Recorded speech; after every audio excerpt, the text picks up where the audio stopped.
चलिए, तो स्वागत है आप सभी लोग का। आज हम लोग पढ़ेंगे इलेक्ट्रोलाइट्स और उसके इलेक्ट्रोलाइट्स की इम्बैलेंस जब हो जाता है, ठीक है, तो बॉडी में क्या क्या चेंजेस देखने को मिलते हैं और किन किन वजह से इलेक्ट्रोलाइट इम्बैलेंस होता है, ठीक है, और उससे क्या क्या क्वेश्चन बनते हैं, क्या क्या समस्याएं हो सकती हैं, और इन सारे चीज़ों के बारे में हम लोग देखेंगे। तो हम लोग जानेंगे क्या होता है इलेक्ट्रोलाइट्स, ठीक है। सबसे पहले हम लोग बात करेंगे इलेक्ट्रोलाइट के बारे में। क्या होता है इलेक्ट्रोलाइट्स? इलेक्ट्रोलाइट्स ऐसे मिनरल्स हैं कि जो कि हमारे बॉडी में फ्लूइड के साथ प्रेजेंट रहते हैं। आप ऐसे समझिए कि जैसा कि नाम यहाँ पे लिखा हुआ है, ठीक, सजेस्ट कर रहा है इलेक्ट्रोलाइट्स, ऐसे मिनरल्स जो कि कहीं ना कहीं इलेक्ट्रिकल एक्टिविटी को प्रोड्यूस करने के लिए रिस्पॉन्सिबल होते हैं, ठीक है। जैसे किसी घर में को अच्छे से सर्वाइव करने के लिए, किसी घर को अच्छे से सुचारू रूप से चलने के लिए वहाँ पे इलेक्ट्रिक की बहुत ज़रूरत होती है, ठीक है। किसी भी फॉर्म में एनर्जी की ज़रूरत होती है, ठीक है। तो ऐसे ही अपनी बॉडी को भी प्रॉपर फंक्शन के लिए इलेक्ट्रिकल एक्टिविटी का या फिर इलेक्ट्रिकल मिनरल्स की बहुत ही ज़रूरत होती है। और वही सारे मिनरल्स क्या करते हैं, बॉडी में इलेक्ट्रिक इम्पल्सेस प्रोड्यूस करने में मदद करते हैं, ठीक है। तो बहुत सारे ऐसे मिनरल्स हैं जो कि इलेक्ट्रिक किसी न किसी तरह से प्रोड्यूस करते हैं। जैसा कि हम लोग स्कूल टाइम में पढ़ते थे, कैटाइंस पॉजिटिव चार्ज कैरी करते हैं, एनाइंस नेगेटिव चार्ज कैरी करते हैं, ठीक है। तो ये सारी चीज़ें मिला करके, ठीक है, बॉडी को भी इन सब चीज़ों की बहुत ही ज़रूरत पड़ती है, जो कि नॉर्मल फंक्शन के, बॉडी के नॉर्मल फंक्शन के लिए कहीं ना कहीं इसकी रिक्वायरमेंट पड़ती है। तो उसके लिए हम इलेक्ट्रोलाइट्स का सप्लीमेंट भी करते हैं और इलेक्ट्रोलाइट्स देते हैं। तो हम लोग सिंपली जानेंगे क्या होता है इलेक्ट्रोलाइट्स और इलेक्ट्रोलाइट्स की हमारी बॉडी में क्या क्या इंपॉर्टेंस है। अगर वो इलेक्ट्रोलाइट्स डीरेंज होता है, इम्बैलेंस होता है, कम या ज़्यादा होता है, तो क्या क्या समस्याएं देखने को मिलती है, क्या क्या वजह होता है कम और ज़्यादा होने का, और अगर कम या ज़्यादा हो गया तो बॉडी पे उसके क्या क्या चेंजेस मिलती है, ठीक है। तो हम लोग जैसे कि यहाँ पे देख रहे हैं, ये सारे इलेक्ट्रोलाइट्स के ये सारे मिनरल्स देखने को मिल रहे हैं आप लोग को, sodium, potassium, magnesium, calcium, chlorine, ठीक है, क्लोराइड। तो ये सारी चीज़ें कुछ पॉजिटिव चार्ज में है, कुछ निगेटिव चार्ज में है। ये सब करते क्या है एक्चुअली, ठीक है।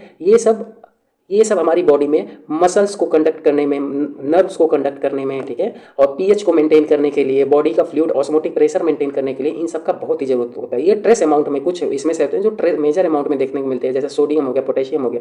कुछ ऐसे होते हैं जो कि ट्रेस अमाउंट में, बहुत कम अमाउंट में जरूरत होती है, लेकिन उनका इंपॉर्टेंस बहुत है। अगर उसमें डीरेंज होता है तो बहुत ही समस्याएं देखने को मिलता है। तो ये चीज़ें रहा इलेक्ट्रोलाइट्स के बारे में, ठीक है। तो हम लोग एक एक करके देखेंगे क्या होता है इलेक्ट्रोलाइट्स, और इलेक्ट्रोलाइट्स में कितने कितने टाइप्स के इलेक्ट्रोलाइट्स होते हैं, उसका मेजर फंक्शन क्या होता है, ठीक है। हम सारी चीज़ों के बारे में समझेंगे। और आई होप अगर आप लोगों ने ये पूरा टॉपिक क्लियर कर लिया, ठीक है, तो इलेक्ट्रोलाइट्स के रिगार्डिंग आपका सारा डाउट क्लियर हो जाएगा, ठीक है। तो हम लोग देखेंगे क्या होता है electrolytes. What are the electrolytes? Electrolytes क्या है, ठीक है, यहाँ पे जैसे देख लें क्या है। इलेक्ट्रोलाइट्स एक मिनरल है, ठीक है, जो बॉडी फ्लूइड में हमारी प्रेजेंट होती हैं, ठीक है। ट्रेस अमाउंट में भी देखने को मिलता है, मैक्स अमाउंट में भी देखने को मिलता है, बहुत सारे कंपोनेंट आते हैं इसमें, ठीक है। हम उन सब के बारे में देखेंगे। क्या करता है ये, इलेक्ट्रिक चार्ज कैरी करता है, कुछ पॉजिटिव इलेक्ट्रिक चार्ज कैरी करता है, कुछ निगेटिव इलेक्ट्रिक चार्ज कैरी करता है, ठीक है। तो इन सब का मतलब जैसे सोडियम है आपका पॉजिटिव इलेक्ट्रिक चार्ज कैरी करता है, पोटेशियम पॉजिटिव है, क्लोराइड है वो नेगेटिव करता है। तो ऐसे बहुत सारे हैं, ठीक है, हम लोग देखेंगे। अच्छा, ये जरूरत क्यों है, क्यों इसकी जरूरत है, एसेंशियल क्या है? कंडक्शन के लिए, नर्व के कंडक्शन के लिए, मसल के कॉन्ट्रैक्शन के लिए, और फ्लूइड मेंटेन के लिए। जैसे सोडियम अपने साथ वाटर को भी लेकर चलता है, तो प्रॉपर सोडियम रहेगा जितनी जरूरत है, तो उतना बॉडी में वाटर का भी मेंटेनेंस रहेगा। अगर वो नहीं रहेगा, सोडियम नहीं रहेगा, तो वाटर क्या है, एक्स्ट्रा वेसेशन, ब्लड वेसल्स के बाहर देखने को मिलता है, सेल के बाहर देखने को मिलता है, ठीक है। और सही एसिड बेस बैलेंस मेंटेन करता है, जो हाइड्रोजन आयन है उसको प्रॉपर मेंटेन करने के लिए क्लोराइड का बहुत बड़ा रोल होता है, और पोटेशियम का बहुत बड़ा रोल देखने को मिलता है। तो ये सारे इन सब का मेजर रोल है। कौन कौन से इलेक्ट्रोलाइट्स होते हैं मेजर इलेक्ट्रोलाइट्स, जैसे कि आप लोग देख रहे हैं, सोडियम होता है, पोटेशियम हो गया, कैल्शियम, मैग्नीशियम, फास्फेट, क्लोराइड भी आपको देखने को मिलता है, ठीक है। तो ये सब मेजर इलेक्ट्रोलाइट्स देखने को मिलते हैं, जिनको बॉडी में इन सब काम के लिए, कंडक्शन के लिए और मसल कॉन्ट्रैक्शन के लिए, फ्लूइड बैलेंस के लिए बहुत ही ज़्यादा इंपॉर्टेंट होता है। तो अब हम लोग देखेंगे कुछ कॉमन ऐसे इलेक्ट्रोलाइट्स हैं और बहुत ही इंपॉर्टेंट इलेक्ट्रोलाइट है, ठीक है, जिसका नॉर्मल वैल्यू कितना होता है, एग्जाम में बहुत बार बार रिपीटेड क्वेश्चन पूछता है, ठीक है। और ये प्रैक्टिकल में और ये एमसीक्यूज में बहुत ही बार बार क्वेश्चन देखने को मिलता है, तो बहुत ही जरूरी है, और ये डेली के क्वेश्चन में आने वाली ये चीज़ें हैं। तो कुछ कॉमन इलेक्ट्रोलाइट्स है, उसके नॉर्मल वैल्यू आपको याद रखने की जरूरत है। तो क्या क्या देखने को मिलेगा यहाँ पे, सबसे मेजर इलेक्ट्रोलाइट जो है सोडियम, ठीक है। सोडियम का नॉर्मल वैल्यू आपका 135 से 145 मिली इक्विवेलेंट पर लीटर। ये आपका जो यूनिट है, यूनिट याद रखना बहुत जरूरी है, इसमें अक्सर फंस जाते हैं लोग, ठीक है। तो और पोटेशियम नेक्स्ट है आपका, पोटेशियम देखने को मिलेगा 3.5 से लेकर के 5.0 मिली इक्विवेलेंट पर लीटर, ठीक है।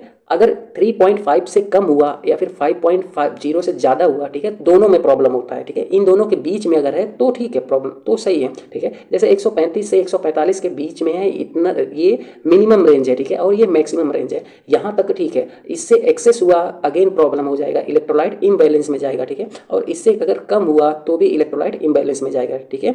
तो बॉडी में कुछ ना कुछ ऐसे कॉम्प्लिकेशन या फिर साइन सिम्टम प्रोड्यूस होना शुरू होंगे, ठीक है।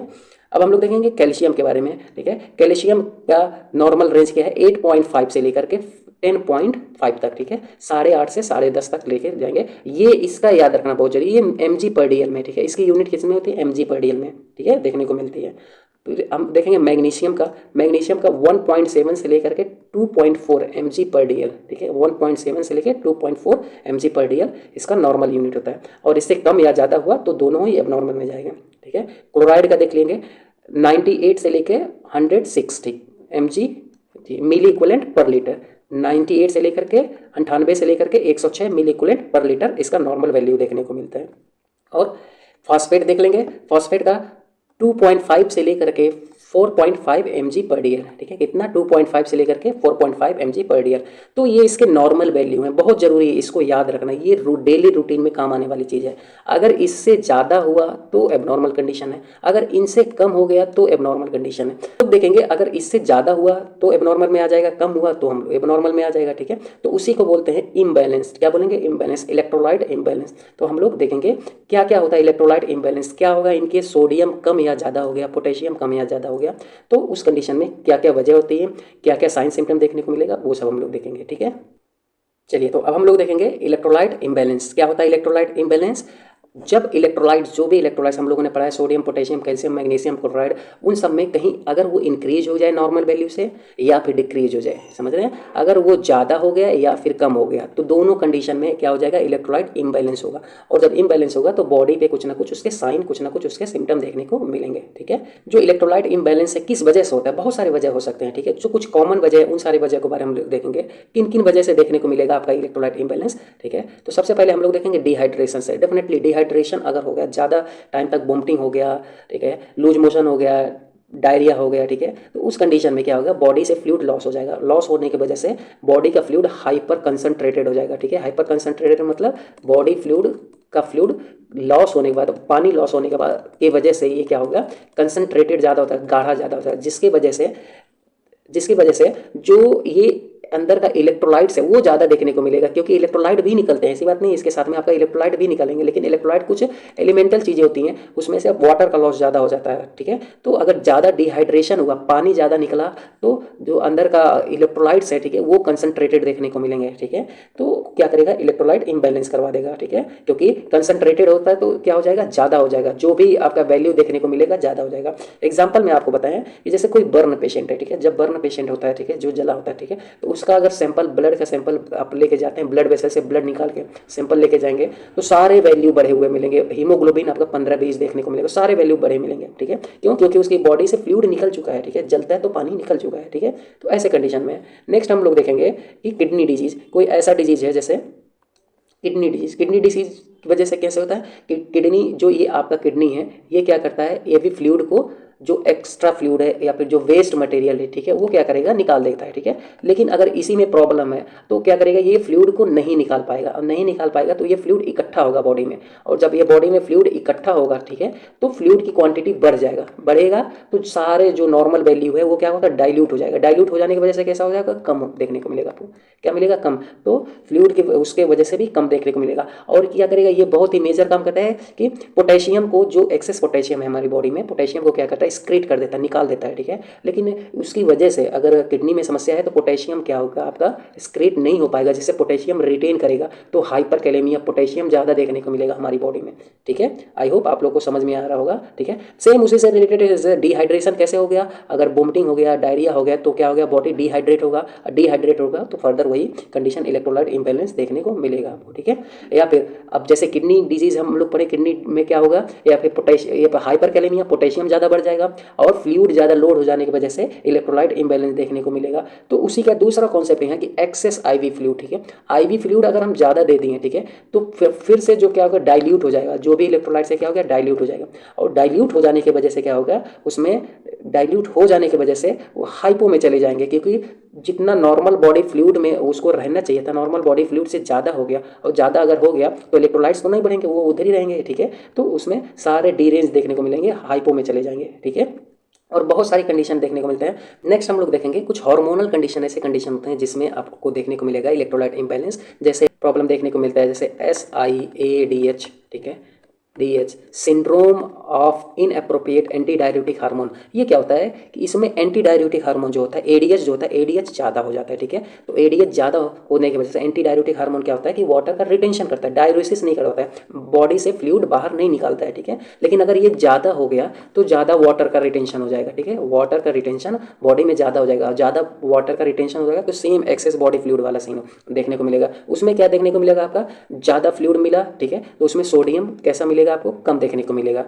वन सेकेंड, क्या मिलेगा, आपका सोडियम कम देखने को मिलेगा, हाइपोनेट्रीमियम में चला जाएगा। तो आई होप आप लोग को ये समझ में आया होगा। कुछ ये मेजर चीज़ें हैं, इसके अलावा बहुत ही मेजर कॉजेज हैं, बहुत ही सारे कॉजेज हैं जिसकी वजह से इलेक्ट्रोलाइट इम्बैलेंस देखने को मिलता है, ठीक है। तो अब हम लोग सेपरेट एक एक इलेक्ट्रोलाइट्स के बारे में पढ़ेंगे और उसका एक एक इम्बैलेंस कैसे हो रहा है और बॉडी पे उसका क्या असर देखने को मिल रहा है, उन सब के बारे में हम लोग डिस्कस करेंगे, ठीक है। हो गई, ठीक है। तो हम लोग देखेंगे सोडियम, जैसे कि हम लोग देखेंगे नॉर्मल सोडियम का लेवल कितने देखे थे, 135 से लेकर के, ओके, क्या देखे थे, 135 से लेकर के 145 मिली इक्वलेंट पर लीटर, ठीक है, ये हम लोगों ने देखा था, ठीक है। अगर 135 से कम देखने को मिला या फिर 145 से ज़्यादा देखने को मिलेगा, इन दोनों कंडीशन में एबनॉर्मलिटी देखने को मिलेगी। अगर इससे कम देखने को मिलेगा तो उस कंडीशन में कम हो गया तो उस कंडीशन में तो हाइपो, क्या बोलेंगे, हाइपो। तो हम लोग देखेंगे हाइपोनेट्रीमिया। हाइपोनेट्रीमिया मतलब बिलो 135, ठीक है, 135 से कम हो गया तो क्या देखने को मिलेगा, हाइपोनेट मिली इक्विवेलेंट पर लीटर, आगे आप लोग लगा लेंगे, ठीक है।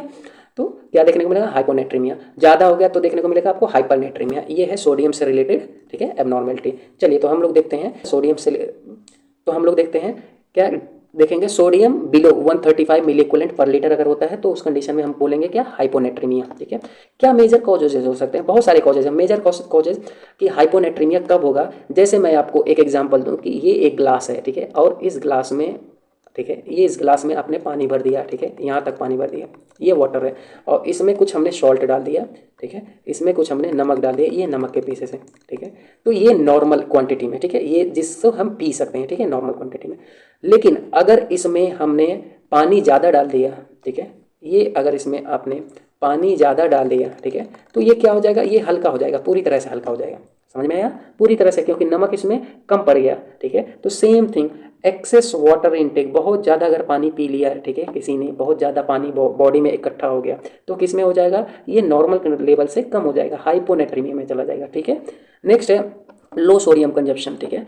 बहुत सारे पेशेंट होते हैं, जैसे कि आप लोग सुने होंगे गांव में भी, जब कोई बीपी का पेशेंट होता है, किसी पेशेंट को वो हाइपरटेंसिव है, बीपी का पेशेंट है, तो कहते हैं कि नमक, ठीक है, जो सॉल्ट है, घर का जो सॉल्ट है, ठीक है, उसको कम कर दें, ठीक है। सबको पता है कि नमक, जब बीपी के मरीज हैं तो नमक कम खाएं। तो कभी कभी क्या होता है कि इतना स्ट्रिक्ट परहेज कर देते हैं जिससे सॉल्ट, नमक की कमी शरीर में हो जाती है, और जब नमक की कमी, लो कंजप्शन हो गया, ठीक है, तो अगर कम हुआ नमक, ठीक है, तो नमक क्या है, सोडियम ही है, ठीक है, ये कम हुआ तो पेशेंट किस में जाएगा, हाइपोनेट्रीमिया में जाएगा, ठीक है। दूसरा ये मेजर कॉज हो गया। तीसरा इंक्रीज लॉस ऑफ सोडियम, कोई ऐसी बीमारी, ठीक है, कोई ऐसा कंडीशन जिसमें कि सोडियम ज़्यादा लॉस हो रहा है, ठीक है, बहुत सारी ऐसी कंडीशंस होते हैं, या फिर डायरिया ही हो गया, ठीक है, तो उसमें भी सोडियम लॉस हो जाता है, ठीक है, वाटर के साथ में।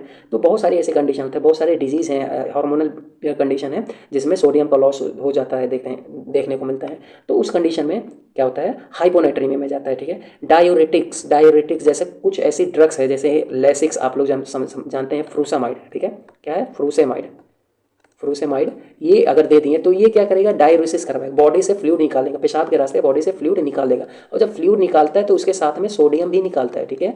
तो सोडियम क्या होगा, कम हो जाएगा, तो पेशेंट किस में चला जाएगा, हाइपोनेट्रीमिया में चला जाएगा, ठीक है। तो एक्सेस डायूरेटिक्स जब आप दे रहे हैं, ठीक है, या फिर डायूरेटिक्स दे रहे हैं, तो इसका भी आपको ध्यान रख के देना पड़ेगा, ठीक है। दूसरा है SIADH मतलब syndrome of inappropriate anti diuretic hormone, ठीक है, syndrome of inappropriate anti diuretic hormone. Same वही है कि इसका क्या मतलब है कि जो आपका एंटी डाययूरेटिक हार्मोन है, ठीक है, एंटी डाययूरेटिक हार्मोन क्या करता है ये कि बॉडी से फ्लूइड ना निकले ज़्यादा, ठीक है, एंटी डाययूरेटिक, डाययूरेटिक मतलब फ्लूइड निकल जाना, ठीक है, फ्लूइड लॉस करवाना, क्या करवाना, फ्लूइड लॉस करवाना, और एंटी डाययूरेटिक को फ्लूइड लॉस से रोकना, ठीक है, क्या करना, फ्लूइड लॉस से रोकना है, ठीक है। तो लेकिन अगर यही एंटी डाययूरेटिक हार्मोन ज़्यादा हो गया, इनएप्रोप्रिएट मतलब ये क्या हो गया, ज़्यादा हो गया, अब ज़्यादा हो गया तो लॉस बिल्कुल भी नहीं होने देगा। जब बिल्कुल भी नहीं होने देगा तो बॉडी में फ्लूइड क्या होगा, इकट्ठा होगा। जैसे अगर ये बॉडी हो गया तो बॉडी में फ्लूइड क्या होगा, इकट्ठा होगा, और जब बॉडी में ज़्यादा फ्लूइड इकट्ठा होगा तो अगेन क्या हो गया, डाइल्यूटेड हो जाएगा। डाइल्यूटेड होने से हाइपोनेट्रीमिया देखने को मिलेगा, ठीक है। चलिए तो हम लोग आगे बढ़ेंगे। अगला क्या है, डायरिया एंड वोमिटिंग, ठीक है, वोमिटिंग और डायरिया। वोमिटिंग और डायरिया हो गया, जैसे वोमिटिंग करेंगे तो बॉडी से फ्लूइड निकलेगा, फ्लूइड निकलेगा तो फ्लूइड के साथ सोडियम भी निकलेगा। डायरिया, डायरिया अगर ज़्यादा बार बार स्टूल पास हो रहा है, बार बार चीज़ें लेटरिन पास हो रहा है, ठीक है, तो उस कंडीशन में भी बॉडी से फ्लूइड निकलेगा, फ्लूइड के साथ में आपका जो है सोडियम भी निकलेगा, जिससे हाइपोनेट्रीमिया में पेशेंट जाएगा, ठीक है। नेक्स्ट क्या है, एडिशन डिजीज। एडिशन डिजीज क्या है कि ये एल्डोस्टेरोन को कम कर देता है। क्या करता है, एल्डोस्टेरोन, बॉडी में जो एल्डोस्टेरोन है, ठीक है, एल्डोस्टेरोन की डिजीज़ है, ठीक है, ये क्या करता है, एल्डोस्टेरोन को, इसमें एल्डोस्टेरोन की कमी होती है। अब एल्डोस्टेरोन क्या करता है कि ये पोटेशियम को, बॉडी से पोटेशियम को एक्सक्रीट करता है, ठीक है, एक्सक्रीट करता है, और सोडियम को रिटेन करता है, ठीक है, क्योंकि पोटेशियम ज़्यादा रहेगा तो प्रॉब्लम होगी किडनी को, हार्ट को, बहुत सारी चीज़ें हैं तो प्रॉब्लम होगी। तो ये क्या कहता है, पोटेशियम को बाहर निकालता है और सोडियम को रिटेन करता है, ठीक है। लेकिन अगर एल्डोस्टेरोन कम होता है तो पोटेशियम को बाहर नहीं कर पाता है, जिसकी वजह से ये करता है सोडियम को बाहर हो जाता है, होता है, ठीक है, सोडियम बाहर होने लगता है, तो ये एल्डोस्टेरोन की कमी की वजह से देखने को मिलता है। सेम उसी का एक कंडीशन और है, हाइपोएल्डोस्टेरोनिज्म। हाइपोएल्डोस्टेरोनिज्म में सेम है कि एल्डोस्टेरोन अगर कम होगा तो पोटेशियम एक्सक्रीट नहीं हो पाएगा, पोटेशियम एक्सक्रीट नहीं होगा तो सोडियम, ठीक है, एक्सक्रीट हो जाएगा, पोटेशियम रिटेन होगा, क्योंकि ये क्या करता है, पोटेशियम को एक्सक्रीट करता है और सोडियम को रिटेन करता है, ठीक है। लेकिन कम होने की वजह से पोटेशियम एक्सक्रीट नहीं हो पाता है, जिसकी वजह से सोडियम रिटेन नहीं होता है, पोटेशियम रिटेन होने लगता है, ठीक है।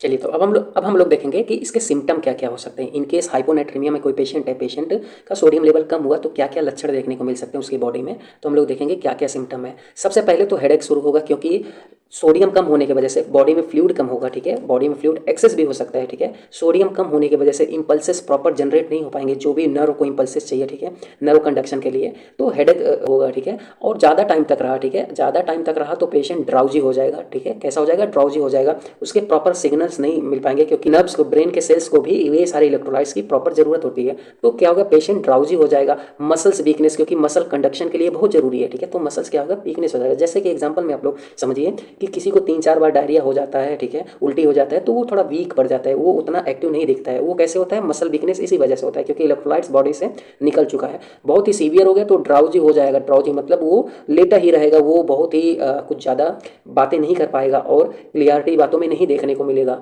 और ज़्यादा सीरियस हुआ तो कन्फ्यूजन में जा सकता है पेशेंट। किस में जाता है, कन्फ्यूजन में, क्योंकि बॉडी से बहुत ज़्यादा फ्लूइड निकल गया, इलेक्ट्रोलाइट्स की सप्लाई नहीं मिल पाएगी, जिसकी वजह से वो उसको बॉडी प्रॉपर फंक्शन नहीं करेगा, ठीक है, ब्रेन उसका प्रॉपर फंक्शन नहीं करेगा। नोजिया एक कॉमन सिम्टम है, ठीक है, कि अगर ये सारी प्रॉब्लम होती है तो नोजिया भी देखने को मिलेगा। और क्योंकि सोडियम बहुत ही मेजर एलिमेंट है, एक्सेस अगर सोडियम हुआ या फिर कम हुआ, ठीक है, सोडियम कम भी हुआ या फिर ज़्यादा भी हुआ, दोनों कंडीशन में आपको सीजर देखने को मिलेंगे, ठीक है, क्योंकि प्रॉपर इलेक्ट्रिकल इंपल्सेस नहीं मिल पाएंगे, क्योंकि मसल कंडक्शन के लिए, नर्व कंडक्शन के लिए इलेक्ट्रोलाइट्स की जरूरत बहुत होती है, ठीक है। तो ये कुछ कॉमन सिम्टम्स है जो कि आपको हाइपोनेट्रीमिया में देखने को मिलेगा, ठीक है। अब इसको मैनेज कैसे करें, कैसे मैनेज करें इन केस कोई हाइपोनेट्रीमिया का पेशेंट है या फिर वो सारे लक्षण प्रोड्यूस कर रहा है, ठीक है, जिन वजह से कि पेशेंट के अंदर बॉडी फ्लूइड ज़्यादा हो गया, ज़्यादा डिहाइड्रेटेड हो गया, ठीक है, तो उस कंडीशन में हम क्या मैनेज कर सकते हैं। तो सबसे पहले हम क्या करेंगे, जो अंडरलाइन कॉज है, ठीक है, किस वजह से ये हाइपोनेट्रीमिया हो रहा है उसको समझने की कोशिश करेंगे। कुछ कॉमन वजह जो हो रहा है, ठीक है, उसको ट्रीट करने की कोशिश करेंगे। अगर बॉडी में फ्लूइड ज़्यादा है तो फ्लूइड का रिस्ट्रिक्शन करेंगे, फ्लूइड कम देंगे। ऑलरेडी फ्लूइड ज़्यादा है इस वजह से डाइल्यूटेड है, और फ्लूइड देंगे तो हाइपोनेट्रीमिया में और जाएगा, ठीक है। और अगर सोडियम का इंटेक कम हो रहा है, ठीक है, हम सॉल्ट कैप्सूल दे सकते हैं। क्या दे सकते हैं, सॉल्ट कैप्सूल, कैप्सूल के अंदर जो भी कैप्सूल आता है ना, कैप्सूल को अगर हम खोलेंगे और उसमें से दवा निकाल देंगे, ठीक है, तो उसके अंदर सॉल्ट भर के आप लोग दे सकते हैं, ठीक है। तो उससे क्या होगा कि बॉडी में नमक की क्वांटिटी, सोडियम की क्वांटिटी एक्सेस जाएगा, ठीक है, क्योंकि पानी में आप ज़्यादा सोडियम नमक मिला के देंगे तो अगेन वो नोजिया वोमिटिंग कर देगा, क्योंकि आप लोग भी अगर पानी में ज़्यादा नमक डाल के पियेंगे तो नहीं पी पाएंगे, ठीक है। तो ऐसे कर सकते हैं। और बहुत ही एक्सेस सीवियर कम हो गया, बहुत ही सोडियम कम हो गया, तो हम आईवी थेरेपी पे जाएंगे, ठीक है। आईवी हाइपरटोनिक सोल्यूशन देंगे, जैसा कि हम लोग पिछले क्लास में पढ़े थे, हाइपोटोनिक सोल्यूशन, हाइपोटोनिक सोल्यूशन, ठीक है। बहुत ही सीरियस कंडीशन हो गया तो हम लोग 3%, कितना 3% NS हाइपरटोनिक सोल्यूशन हम लोग देंगे, ठीक है। तो ये कुछ मेजर और कुछ कॉमन मैनेजमेंट हो गया। और भी बहुत सारे तरीके से हम मैनेज कर सकते हैं, वो हम देखेंगे कि अंडरलाइन कॉज क्या है, बीमारी किस वजह से हाइपोनेट्रीमिया हो रहा है, सोडियम की कमी किस वजह से हो रहा है, ठीक है। तो आई होप आप लोगों को ये समझ में आया होगा कि हाइपोनेट्रीमिया क्या है, हाइपोनेट्रीमिया को मैनेज कैसे करेंगे, और हाइपोनेट्रीमिया में क्या क्या लक्षण देखने को मिल सकता है और किन किन वजह से होता है, ठीक है। तो अब हम लोग चलेंगे कि अगर आपका सोडियम बढ़ गया, एक्सेस हो गया, हाइपरनेट्रीमिया में चला गया, तो हम लोग क्या देखेंगे और उसको कैसे मैनेज करेंगे, ठीक है। तो अब हम लोग देखेंगे हाइपरनेट्रीमिया में, ठीक है। तो हाइपरनेट्रीमिया जैसे कि डिफाइन कर किया गया है, मोर देन 145, ठीक है, 145 से ज़्यादा, 135 से कम हो गया तो हाइपो में जाएगा, और 145 से कम हो ज़्यादा हो गया तो किस में चलेगा, हाइपरनेट्रीमिया, मतलब सोडियम की क्वांटिटी नॉर्मल रेंज से ज़्यादा देखने को मिल गई, ठीक है। तो उस कंडीशन को बोलेंगे हम हाइपरनेट्रीमिया। तो किस किस कंडीशन में देखने को मिलता है, क्या क्या कॉजेज हो सकते हैं, क्यों हाइपरनेट्रीमिया हुआ, तो कुछ कॉमन कॉजेज देखने को मिलता है। कॉजेज होते हैं, क्या वजह है हाइपरनेट्रीमिया होने की, क्यों हाइपरनेट्रीमिया हो रहा है, ठीक है। कुछ कॉजेज, कॉमन कॉजेज है जो हम लोग देखेंगे, ठीक है। तो सबसे पहले देखेंगे बॉडी जब डिहाइड्रेटेड है, बॉडी से फ्लूइड निकल गया, ठीक है। फ्लूइड जब निकल गया तो जो फ्लूइड के अंदर है, जैसे एक ग्लास में आपने पानी और नमक दोनों डाला, ठीक है, पानी इधर डाल दिया और नमक भी डाल दिया, ठीक है, और क्या किया आप लोगों ने, नमक भी डाल दिया, ठीक है। तो ये नॉर्मल कंसंट्रेशन में है। लेकिन अगर इसमें से फ्लूइड निकाल लिया, फ्लूइड मतलब इसमें से पानी अगर आपने निकाल लिया, ठीक है, तो बचा क्या, अगर पानी आपने निकाल लिया तो खाली नमक नमक बचा, ठीक है। इसमें क्या बचेगा, नमक नमक, तो नमक नमक बचेगा तो ये तो ज़्यादा हो जाएगा नमक इसमें, ठीक है, तब पी नहीं पाएंगे। तो सेम कंडीशन, बॉडी डिहाइड्रेटेड होने की वजह से फ्लूइड निकल जाता है, जिससे वो हाइपर कंसनट्रेटेड हो जाता है, ठीक है, जिससे आपका सोडियम 145 से ज़्यादा देखने को मिलेगा, तब हाइपरनेट्रीमिया देखने को मिलेगा, ठीक है। डायबिटीज़ इंसिपिडस सेम कंडीशन है। डायबिटीज़ इंसिपिडस में क्या होता है, बार बार यूरिन के लिए पेशेंट परेशान होता है, बार बार उसको पेशाब लगती है, बार बार वो पेशाब करने जाता है, जिससे बॉडी का फ्लूइड लॉस हो जाता है, ठीक है।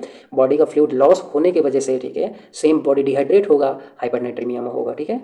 एक्सेस सॉल्ट इनटेक, पीछे क्या देखे थे हम लोग कि सॉल्ट की कमी की वजह से हाइपोनाइट्रीमिया हो रहा है, लेकिन अगर कोई नमक ज़्यादा खा रहा है, एक्सेस खा रहा है, तो हाइपरनाइट्रीमिया देखने को मिल सकता है। और नेक्स्ट है हाइपर एल्डोस्टेरोनिज्म। हाइपर एल्डोस्टेरोनिज्म क्या होता है, एल्डोस्टेरोन क्या करता है, ठीक है, ये पोटेशियम को रिटेन करता है, एक्सक्रीट करता है, क्या है, पोटेशियम को एक्सक्रीट करेगा, पोटेशियम को एक्सक्रीट करेगा, ठीक है। ज़्यादा पोटेशियम, ज़्यादा एल्डोस्टेरोन होगा तो पोटेशियम ज़्यादा बाहर निकलेगा, जब पोटेशियम ज़्यादा बाहर निकलेगा तो सोडियम ज़्यादा रिटेन करेगा, सोडियम ज़्यादा रिटेन, जब सोडियम ज़्यादा रिटेन करेगा तो हाइपर नाइट्रीमिया, मतलब एल्डोस्टेरोन नॉर्मल क्वांटिटी में है तो ठीक है, नॉर्मल क्वांटिटी में क्या करेगा, ये पोटेशियम को बाहर करेगा, सोडियम को रिटेन करेगा, ठीक है। लेकिन ज़्यादा हो गया तो ज़्यादा पोटेशियम बाहर, ज़्यादा सोडियम अंदर, ठीक है। तो इस कंडीशन में ये प्रॉब्लम देखने को मिल सकता है, ठीक है। चलिए अब हम लोग देखेंगे कुछ कॉमन साइन सिम्टम्स क्या क्या देखने को मिलेंगे अगर हाइपरनेट्रीमिया हो गया, ठीक है। अगर सोडियम ज़्यादा हो गया तो प्यास ज़्यादा लगेगी, ठीक है, क्या होगा, प्यास ज़्यादा, थर्स्ट ज़्यादा होगा। जैसे आप लोग खाने के साथ नमक अगर थोड़ा बहुत ज़्यादा ले लेते हैं तो आप लोग महसूस करते हैं कि प्यास ज़्यादा लगता है। और प्यास कैसे लगेगा, ड्राई माउथ, मुंह सूखेगा तो प्यास लगेगा, ठीक है, क्योंकि कंसनट्रेशन आगे अंदर ज़्यादा है, ठीक है। तो ड्राई माउथ सूखेगा, मुंह सूखेगा, आपको प्यास लगेगी, ठीक है। रेस्टलेसनेस हो जाएगा, ठीक है, मतलब बहुत सारे न्यूरोलॉजिकल कॉम्प्लिकेशन शो करने लगता है, जैसे कि रेस्टलेसनेस पेशेंट में देखने को मिलता है, ठीक है। क्या, हाइपरनेट्रीमिया की वजह से बहुत सारे न्यूरोलॉजिकल कॉम्प्लिकेशन आप देखेंगे, ठीक है। उसी में एक होता है सीजर। हाइपरनेट्रीमिया जो होता है, हाइपो या हाइपर, ठीक है, तो बहुत ही सिग्निफिकेंट कंडीशन देखने को मिलता है, पेशेंट को सीजर झटके आने लगते हैं, ठीक है। तो इलेक्ट्रोलाइट बैलेंस का ये भी एक मेजर कॉज है, ठीक है। तो फिर हम लोग देखेंगे कैसे हम इसको मैनेज करें, कैसे हम इसको मैनेज करेंगे अगर आपका पेशेंट हाइपरनेट्रीमिया में है या फिर ऐसे लक्षण प्रोड्यूस कर रहा है, ठीक है, दिखा रहा है, तो हम उसका मैनेजमेंट कैसे करेंगे, क्या क्या कॉमन मैनेजमेंट हो सकता है, ठीक है। तो हम लोग चलिए देखते हैं। सबसे पहले हम क्या करेंगे, वो बॉडी अगर उसका डिहाइड्रेटेड है, ठीक है, तो हाइपरनाइट्रीमिया में गया है, तो हम क्या करेंगे, ओरल या फिर आईवी फ्लूइड दे करके उसका हाइड्रेशन मेंटेन करेंगे, क्योंकि अगर हाइड्रेशन मेंटेन करेंगे, बॉडी में पानी भरेगा, ठीक है, जाएगा, तो वो जो इलेक्ट्रोलाइट्स है वो डाइल्यूटेड होगा, ठीक है। डाइल्यूट मतलब घुल जाएगा, घुलेगा तो नॉर्मल कंडीशन में आएगा, ठीक है। और भी बहुत सारे वजह होते हैं। फिर हम क्या करेंगे, अंडरलाइन जो कॉजेज हैं, जो जिस बीमारी की वजह से हाइपरनेट्रीमिया हो रहा है, ठीक है, जैसे अगर हाइपर एल्डोस्टेरोनिज्म हो गया, सॉल्ट इनटेक हो गया, डायबिटीज इंसिपिडस हो गया, तो इन सब की वजह को हम ट्रीट करने की कोशिश करेंगे, ठीक है। जो भी अंडरलाइन कॉज है उसको हम ट्रीट करेंगे, ठीक है। आई होप आप लोग को समझ में आया होगा इलेक्ट्रोलाइट्स के बारे में। अगर और इसका नेक्स्ट जो पार्ट है, ठीक है, कैल्शियम, पोटेशियम, मैग्नीशियम, इसके बारे में हम लोग नेक्स्ट क्लास में डिस्कस करेंगे, ठीक है। और इसके रिगार्डिंग आप लोग का कोई डाउट है तो आप लोग कमेंट बॉक्स में कमेंट करिए, और कोई क्वेश्चन है और नेक्स्ट टॉपिक किस पे आप पढ़ना चाहते हैं ऐसे इंटरेस्टिंग क्लास, तो आप लोग कमेंट बॉक्स में कमेंट करिए। Thank you.